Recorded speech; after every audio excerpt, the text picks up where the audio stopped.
Disaster management is part of the safety management module. It deals briefly with the preparations to handle a disaster, the emergency response when a disaster occurs, and the restoration, recovery, and mitigation of the effects of the disaster. We will not be dealing with all of these aspects of disaster preparedness, but mainly concentrate on the emergency response to a disaster in a healthcare facility.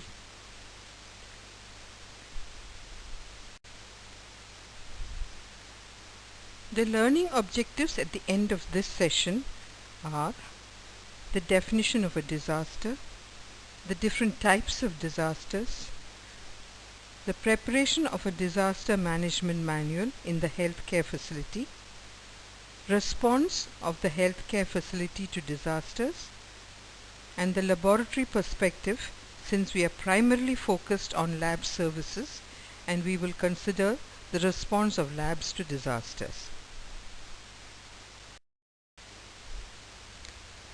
The definition of a disaster by WHO is any occurrence that causes damage, ecological disruption, loss of human life, deterioration of health and health services on a scale sufficient to warrant an extraordinary response from outside the affected community or area. There are different types of disasters. They can be divided into natural disasters and man-made disasters.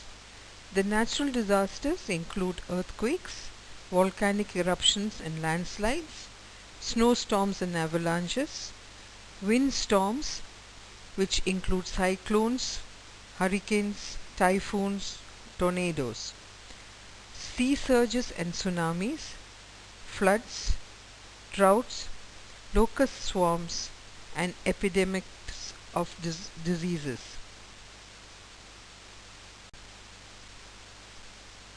Man-made disasters include conventional warfare, nuclear, biological and chemical warfare, accidents which may be vehicular, plane, train, ships, etc., drowning, collapse of a building, bomb blasts, explosions of due to gas leak or nuclear or chemical, and fires.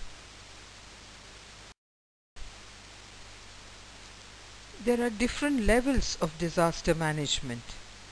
At the national level, we have the NDMA, or the National Disaster Management Authority. It coordinates a response to any disaster, helping with manpower, equipment, supplies, and transportation to the disaster area. State and local level are the people on the spot. This often includes NGOs like the Red Cross, the WHO, and the armed forces. They handle evacuation, shelter, basic supplies, and later rehabilitation. The health authorities have two roles to play: provide emergency services and public health issues to prevent epidemics, vaccination, nutrition, and providing safe drinking water. Health-related issues. Injuries following disasters. We have to consider transportation of the injured, acute trauma care, surgical and orthopedic care, and finally rehabilitation. Communicable diseases. Cholera, typhoid, hepatitis, leptospirosis are known to occur especially after floods. To handle this, we need to provide food and nutrition, potable drinking water, and vaccination. The mental health of people involved in a disaster is largely neglected. People who are trapped under the debris suffer loss of loved ones, and the fear of recurrence of the disaster need psychological help. The role of the healthcare facility in emergency preparedness. The hospital is one of the main hubs of disaster management. There is need to convey essential information among the staff without alarming patients or the public. Emergency codes are announced over the hospital's PA system using an internationally accepted color code. The staff are trained to respond to the code in an orderly and swift way. To give you a few examples, code red is for fire. This may be internal, needing evacuation of the hospital facility, or external, needing management of burn injuries. Code blue is for cardiac arrest in a patient or the staff or a visitor. Code blue team is alerted. Code yellow is for multiple casualties from, say, a bomb explosion or accidents. This is usually called by the hospital administration. Code black is for an internal bomb threat and calls for an evacuation of the facility. Code violet is for violence involving the staff or visitors, and the response is from the security staff and the police. Code pink is for child abduction. The hospital goes into a lockdown mode with only one exit available, and security at this exit will search all persons leaving the premises. How do you call a code? Whom do you call? You call the hospital telephone exchange, or the fire service, or the police. Phone numbers to these important services must be available near the phone. What do you report?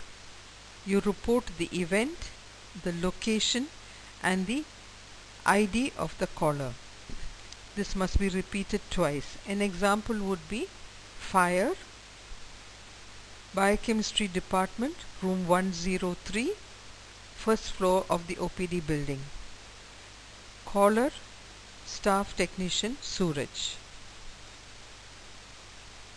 How would you respond to this call? It would depend on the event. Triage.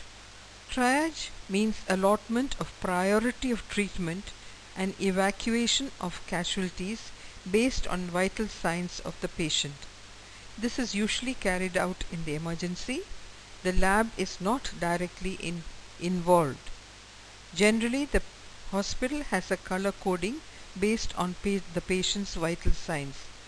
The person who receives the patient in casualty evaluates the vital signs and assigns the color-coded tag. Example, the red tag says immediate care, like an airway or a patient who is bleeding.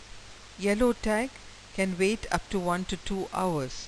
A green tag is a minor injury and can wait. And a black tag indicates a deceased person.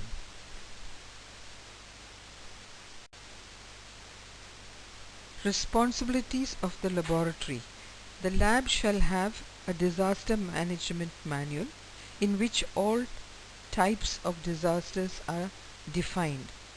A safety officer shall be appointed and his or her duties clearly defined. The responsibilities of all staff shall be written down. An action plan shall be outlined.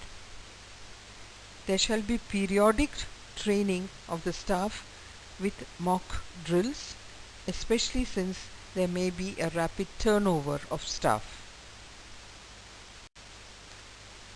The general principles to be followed when writing a disaster manual are: keep it simple. Everyone should be able to understand it. It should be flexible to fit all types of disasters. It should be clear and concise.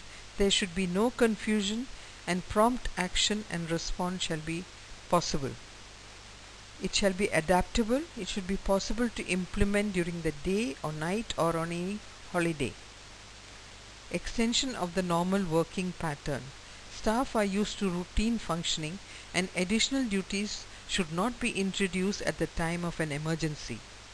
Rehearsed. Mock drills should be held frequently. The laboratory perspective. A specific issue faced by the laboratories is that of an unidentified and unconscious patient. The casualty department generally allots a temporary ID as A, B, C, etc. The samples come with the temporary ID. The lab shall not refuse to accept these samples just because they are not in the hospital information system. The sample shall be processed and reported with the temporary ID. Once the patient's identity has been established, the temporary ID shall be changed to the patient's ID as per the hospital records. Increase workload. There may be a sudden influx of samples and the normal turnaround time may not be met. Laboratory supervisors need to be informed of the emergency. Additional staff may have to be mobilized as per the requirement. The laboratory should have to function additional hours as necessary.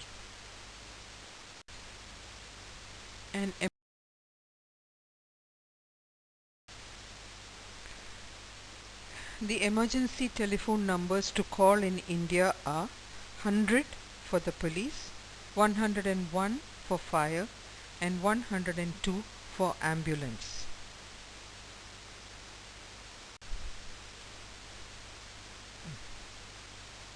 There is also an official emergency number 112 for these services, which you can call even if your phone does not have a balance.